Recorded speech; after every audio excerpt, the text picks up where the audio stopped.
Amina, welcome. Thank you for having this chance to have a chat. It's a great chance. It's not something we've had an opportunity to before, so I'm really looking forward to doing this. I was just thinking, when I was preparing for having a chat with you about this, was thinking, I wonder what it feels like to you to be called Professor Amina Memon. Do you know what? I'm still not really used to it. I always tell my students to refer to me as Amina, and I only use the professor title when I really have to. Yeah. Prefer not to be called Oi or Miss, but you know. Or some of the names I might have given you in the past. Yeah, strangely enough, it's not really part of my personality. Just thinking about those early years, I'm just really curious what first got you into psychology? I was studying chemistry at the time, and I was at an all-girls school, and they sent me to Highbury Grove boys' school to study chemistry, and I didn't have a great experience there. I remember the boys called me amino acids. It was very nice. And I was flicking through my local newspaper and I saw an ad. There was a new A-level psychology course starting, and I thought, psychology, that's got to do with the brain. Well, it was amazing, really, because it turned out that I was really the only student that ended up on this course. And so I had one-to-one instruction from Richard Gross, my teacher, and he was starting out teaching. And it was wonderful. He taught me everything he knew. And he's now pretty famous in the field of psychology. He's probably got the best-selling psychology A-level textbook. Wow. So you were there at the beginning of his career, and he was there at the beginning of your career? If you like. I didn't really see it as the beginning of my career, because my dad had always told me that what was on the cards for me was to make somebody a good wife. Absolutely. And that's what I should be aiming towards. And I'm curious, what did it take for you to leave home and to go to university, to do your A-levels, to continue to university and then do your PhD? I was always very independent, and I used to discuss my opinions with my dad, and he'd always say, whoa, you know, keep those to yourself. You know, this is not right for a girl to be thinking in this way, and you know, education's okay for now, but eventually it'll end up corrupting you, you know.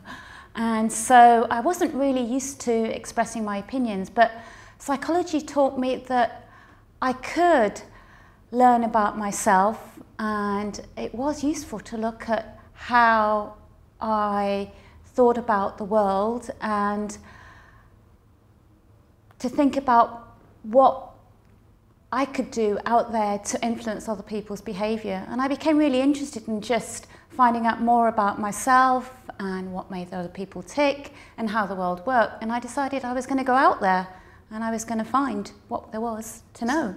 So what I know about you and your career, you've done an awful lot of work moving from academia and applying that into real life. So from the very early kernels of your career, that desire to influence things and make a difference was there? I wanted to make a difference, but in the early days, I just wanted to find out what I could do and what I could achieve. And university attracted me because I saw it as a seat for learning, and I quite fancied the idea of always being a student and always having the opportunity to broaden my knowledge and to learn. And I saw academics as always having their nose in books, because of course in those days we didn't have electronic media, so it was paper. And I liked reading, and I liked asking questions, and I thought, well, this is an opportunity for me to be doing this for the rest of my lives, and it would keep me away from the kitchen sink, which is what I wanted. So Amina, after you did your first degree, you then went to Nottingham, which is where we first met. That's right. Over 30 years ago. And when you were there, you were interested in a particular form of research, and I remember you doing your first public speech, practicing it in front of me, very close to the office of Vicky Bruce, who was your then mentor. Yeah, and what a fantastic mentor I had, Vicky Bruce, who was then designing the pound coin for the Royal Mint, and I was so excited to work for her. And I wanted to tell her that I wanted to take everything there was to know about eyewitness memory and apply it to the real world. I was really inspired by the BBC television programme Crime Watch, and I thought I could improve eyewitnesses' ability to remember things. So I said to Vicky, I want to do this applied research. And she said, whoa, hold on. You need to, first of all, understand the basics and look at what we know in terms of the underlying theory. And we've got to start with some simple experiments to address the basic issues and develop an understanding, and then possibly go on to see if we can apply the findings. So what I'm hearing, she almost put the reins on you because you were going, I want to go out in the world. And yeah, I mean, I was so excited about finally being away from home and having the chance to study psychology in depth. And I felt ready to take my knowledge and help practitioners, but it was too soon. I had to be patient and develop my techniques and learn. Yeah.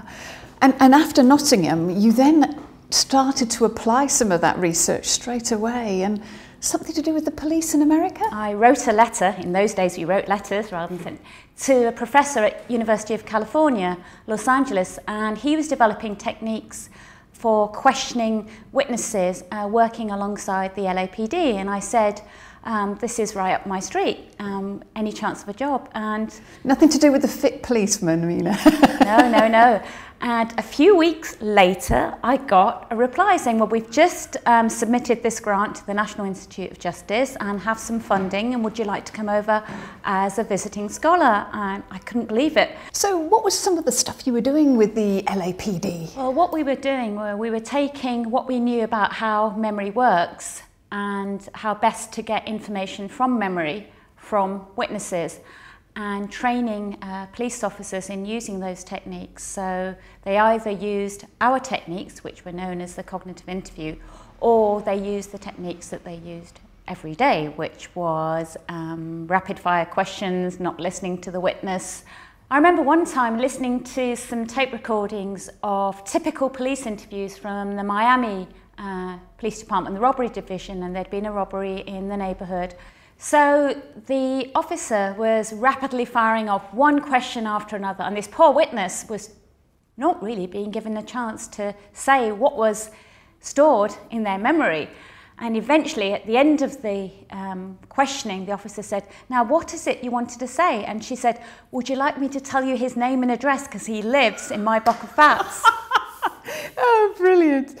So, I mean, my brain's going, so how did you connect with these American police officers? You as a Brit, a woman, a young woman, to get them to listen to you and to your research and do something different? Well, I didn't really get into training until I came back to the UK and started my first post at Southampton University, and we started doing work with the Dorset police, and it was a real challenge because when I went into the police training college, they wanted to know why a young woman from academia was going to try and tell them how best to do their job.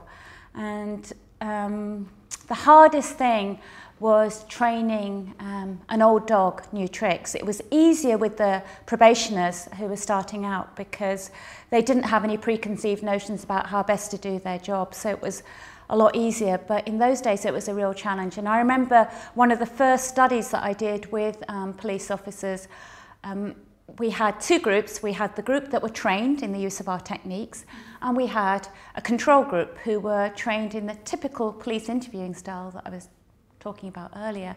And of course our hypothesis was that our techniques that had been developed in the laboratory based on our understanding of memory would lead to more information, but we actually got the opposite effect from the more experienced detectives, because they were determined to, despite the training we given them, use the tricks that they were more familiar with.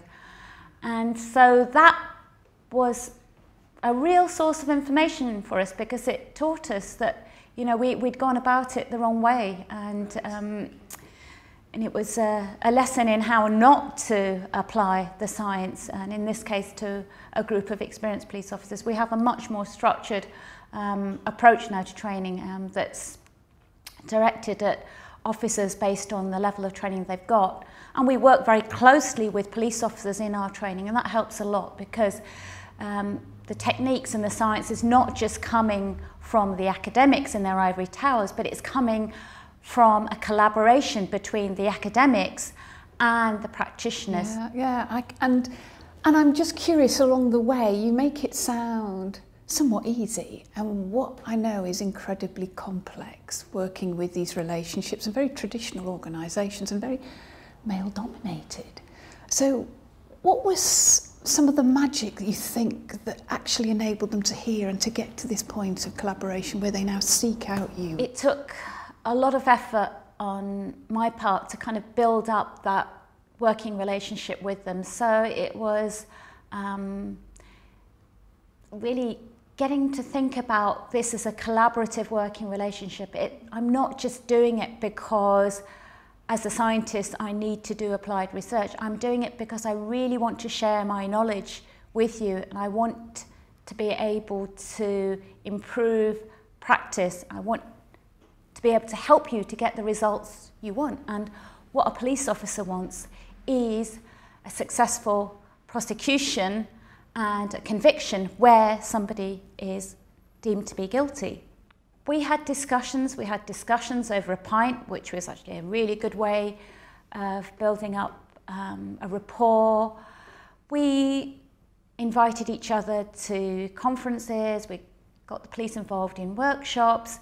We now include them in our grant applications, included police officers in my publications. We've let them see what can be achieved through working together. Fantastic. So you almost entered their world and invited them to enter your world. One of the really exciting things was when I was external examiner at the University of Portsmouth, and it was a real eye-opener to be an external examiner on that course, because here, for the first time, I got to read the exam scripts and essays of police officers who wanted to go to university and learn more about what studying criminal justice and psychology could offer them in their job. So clearly mentoring and supporting others is something that really drives you. And I'm curious now, from this position of power that comes with being a professor, what's next? At Royal Holloway, we're looking at developing workshops for women who are in their mid-career but on track for professorship positions, how we can best prepare them. And it's not just a case of knowing what to put on your CV, it's actually giving them the confidence and sharing our own experiences, particularly in this case of females in academia. I'm really passionate about working with young people in schools who are at the start of their career and contemplating going to university and wondering what that's all about. And I want them to know that it's not easy, but regardless of what background you come from, you can do it if it's what you really want to do. And through your career, you've told us how you've mentored and support police officers and other people in the criminal justice system to be more effective in their role.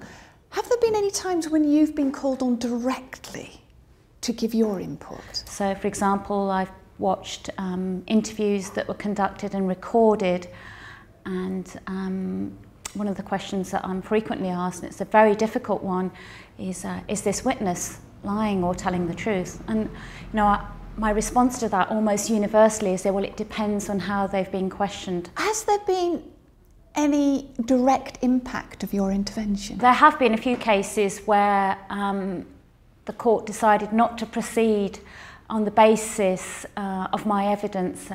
In one case, because the child was very young and was being questioned about something that had happened 14 months ago. That case was really interesting because the little girl, she was 3 and her name was Amina, and it was a sexual abuse case. The police officer from the Metropolitan Police was well trained, and they conducted a really excellent interview. They just used a few completely inappropriate techniques to build a bond with this child, which indicated they might have been sort of leading her, and I had to point that out. So what does an experience like that, what's the impact of an experience like that for you? It really does hit home, because it makes me realise that the work I'm doing really has consequences for people's lives. As you look back over the career, what are some of the highlights? What are the things you're really proud of? My students. A couple of my students are now coming up for professorships, which is really exciting. I was going to say, what's that feel like? Your babies almost, It's funny you should say that, Anne, because I do think of them as my babies. I do think of my PhD students in particular as my children, especially given that my own son has grown up now. And I think of their students as my grandchildren, and I've had an opportunity to work with some of their students as well, and it's great to see them flourishing, to see them developing and moving on. So Amina, what advice would you have to a young 18-year-old woman about to launch into a career in psychology right now? I would say that what they need to do is have a curious, questioning mind. And rather than always asking or seeking the answers, they ought to be thinking, what are the questions? Why do I want to go to university? What can I get out of this? What does a professor do? Why do you do what you want to do? What drives you? What's in it for me to do what you're doing? And I think these are the questions. I think they need to be constantly asking questions and less worried about finding the answers. Take up any opportunity you get to meet somebody from a different world, a different profession. If you get a chance to talk to somebody who's been to university, who works at university, find out what makes them tick. Get really curious and connect with people. It's all about connecting, and I think the reason I've been so successful is that I've wanted that. I've wanted ever since I was a little girl and I was told that my place was behind the kitchen sink. I wanted to get out there. I wanted to meet people. I wanted to find out about the world out there. I was curious. And despite all the barriers, I was going to get out there and find out what was in this big, bad world, you know. And yeah, it's all about the connections.